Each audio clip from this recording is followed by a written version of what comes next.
Ano po ba ang isa sa mga dahilan kaya may mga kabataan na nagiging masama? Pakinggan po ninyo at may mababasa tayong ganito sa Biblia, pero bago po namin basahin, sana po ay nakikinig kayo mabuti, lalo na ang mga kabataan. Dito po sa unang Korinto, sa 15, ang talata po ay 33. Huwag kayong padaya, ang masasamang kasama ay sumisira ng magagandang ugali.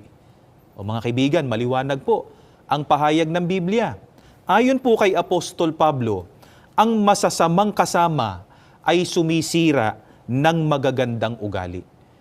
Kaya nga, ang sabi huwag tayong padaya. Kasi alam mo, kapatid na Jello at mga kaibigan, may mga iba na ang ipinanghihikayat sa iba para sumama sa kanila sa pangangakong mapapabuti sila doon sa isang bagay o gawain na ipinanghihikayat nila.